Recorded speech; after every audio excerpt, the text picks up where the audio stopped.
अस्सलाम वालेकुम फ्रेंड्स, इस वीडियो में हम डिस्कस करेंगे रैंड और एस रैंड फंक्शंस के बारे में। सबसे पहले रैंड फंक्शन हमारे पास यूज़ होता है कंप्यूटर में रैंडमली नंबर्स जनरेट करवाने के लिए।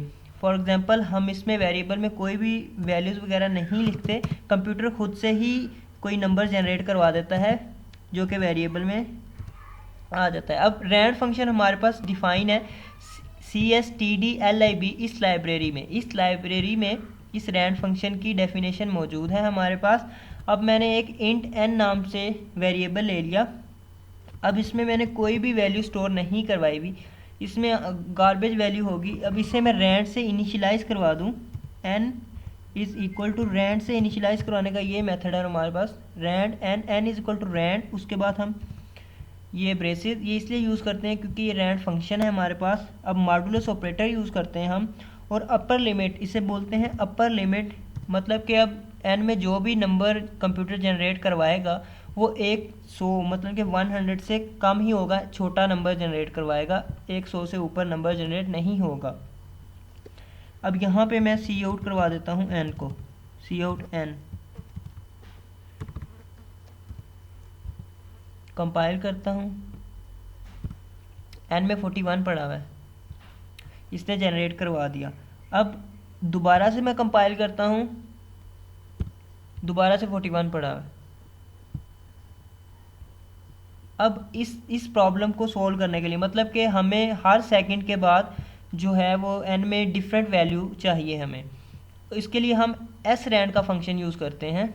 और उसके लिए हर सेकंड में डिफरेंट नंबर जनरेट करवाने के लिए हम सी टाइम की लाइब्रेरी यूज़ करते हैं। अब एस रैंड इस स्टेटमेंट को कैसे लिखते हैं, इस फंक्शन को लिखते हैं हम एस रैंड, उसके बाद हम लिखते हैं यहाँ पे टाइम, और आगे ब्रेसेस में या तो हम ज़ीरो लिख देते हैं और या तो नल लिख देते हैं, लास्ट पे सेमीकोलन। अब ये स्टेटमेंट मैंने यूज़ कर ली और सी टाइम की लाइब्रेरी मैंने यूज़ की हुई है।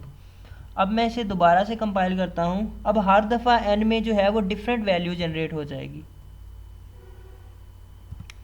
ये मेरे पास फर्स्ट टाइम 92 आया। अब मैं दोबारा से कंपाइल करता हूँ इसे, तो मेरे पास 11 वैल्यू आई। मतलब कि हर दफ़ा डिफरेंट वैल्यू आएगी हमारे पास, तो इसीलिए हम एस रैंड का फंक्शन यूज़ करते हैं। अब मैं एक कोड बनाऊंगा जो हम एक क्वेश्चन प्रिंट करवाएंगे स्क्रीन पे और यूज़र से उसका आंसर इनपुट करवाएंगे, और अगर यूज़र सही आंसर इनपुट करेगा तो एक मैसेज प्रिंट करवाएंगे करेक्ट आंसर, और अगर यूज़र गलत आंसर इनपुट करेगा तो हम मैसेज प्रिंट करवाएंगे इनकरेक्ट आंसर, और उसी के साथ ही हम उसका सही जो आंसर होगा वो भी डिस्प्ले करवा देंगे स्क्रीन पे। अब उसके लिए मैं वेरिएबल लूँगा n और n1, ये इसमें मैं दो नंबर्स जो हैं वो डिस्प्ले करवाने के लिए ये वेरिएबल लिए मैंने। एक वेरिएबल लूँगा मैं यूज़र नाम से, इसमें मैं यूज़र से आंसर इनपुट करवाऊँगा, और एक मैं वेरिएबल ले लूँगा रिज़ल्ट के नाम से, जिसमें मैं इन दोनों नंबर्स का जो सम करवा दूँगा। अब मैं लूप यूज़ करूँगा, while end of file control while loop मैं यूज़ करूँगा। यहाँ पे मैं जब चाहूँ लूप को एंड करवा सकता हूँ। अब मैं क्वेश्चन प्रिंट करवाऊँगा स्क्रीन पे। सबसे पहले इन्हें इनिशियलाइज़ करवाएंगे n1 और n को रैंड से, n is equal to rand, और उसके बाद अपर लिमिट इसकी मैं रखूँगा 700 सेमीकोलन, और n1 को मैं करवा दूँगा यहाँ पे रैंड मॉडुलस ऑपरेटर, और यहाँ पे मैं 1000 लिख दूँगा। सो इस स्टेटमेंट का मतलब कि ये n में जो नंबर जनरेट करवाएगा वो 700 से छोटे होंगे, और n1 में जो भी नंबर जनरेट होंगे वो 1000 से छोटे होंगे। अब हम डिस्प्ले करवाते हैं क्वेश्चन। यहाँ पे मैं n वेरिएबल लिख दूँगा क्योंकि n वेरिएबल में जो नंबर है वो जनरेट होगा, और यहाँ पे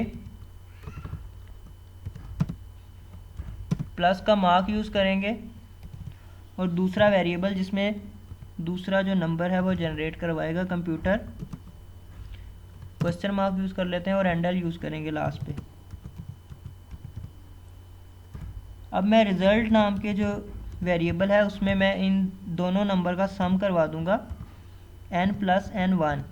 n+n1 जो भी नंबर कंप्यूटर जनरेट करवाएगा उसका सम जो है वो रिज़ल्ट नाम के वेरिएबल में स्टोर हो जाएगा इस लाइन पे। और फिर हम यूज़र से यूज़र नाम के वेरिएबल में इनपुट करवा लेंगे आंसर।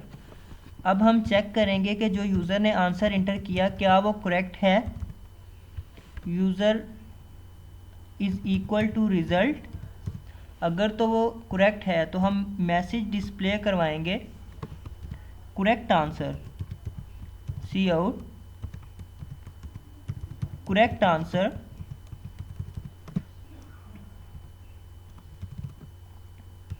हैंडल। और इसके एल्स केस में लिखेंगे अगर जो यूज़र ने आंसर इंटर किया वो नहीं करेक्ट तो हम यहाँ पे डिस्प्ले करेंगे इनकरेक्ट आंसर और इसी के साथ ही उसे सही आंसर भी बता देंगे।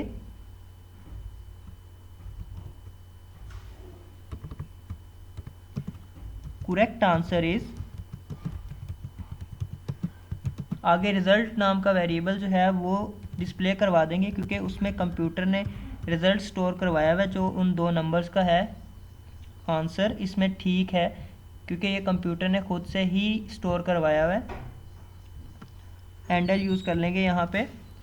अब मैं इसे कंपाइल करता हूँ। अब ये मेरे पास एक क्वेश्चन डिस्प्ले हो गया। मैं आंसर एंटर करता हूँ 56, रॉन्ग, इनकरेक्ट आंसर और not, correct answer is this. अब ये दूसरा क्वेश्चन मेरे पास डिस्प्ले हो गया। अब यहाँ पे मैं 56 दोबारा से इंटर करता हूँ तो करेक्ट। अब मैं इसे एंड करना चाहूँ तो Ctrl+G दबाऊँगा और ये लूप मेरे पास एंड हो जाएगा। अब अगर मैं srand का फंक्शन ना यूज़ करूँ, srand का फंक्शन मैं ना यूज़ करूँ, सो यहाँ पे मैंने नहीं यूज़ किया हुआ, तो अब मैं दोबारा से अगर कंपाइल करूँगा तो वो सेम जो क्वेश्चन थे वो रिपीट होंगे। ये 41 + 467 दोबारा से वही वाला क्वेश्चन रिपीट हो गया। अगर दोबारा कंपाइल करूँगा फिर वही सेम क्वेश्चन रिपीट होगा।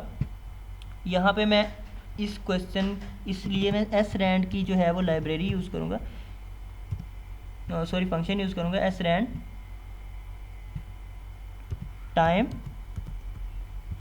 और 0 लास्ट पे सेमीकोलन। अब क्वेश्चंस डिफरेंट होंगे हमारे पास। ये 434 प्लस दिस वन। अब अगर मैं दोबारा से कंपाइल करता हूँ तो पहला क्वेश्चन जो मेरे पास होगा वो डिफरेंट होगा। ये 470 और प्लस 827 डिफरेंट क्वेश्चन है। रैंडमली नंबर जनरेट करवा रहा है इस srand की वजह से कंप्यूटर। सो ये था हमारे पास rand और srand और इन दोनों में डिफरेंस का कोड।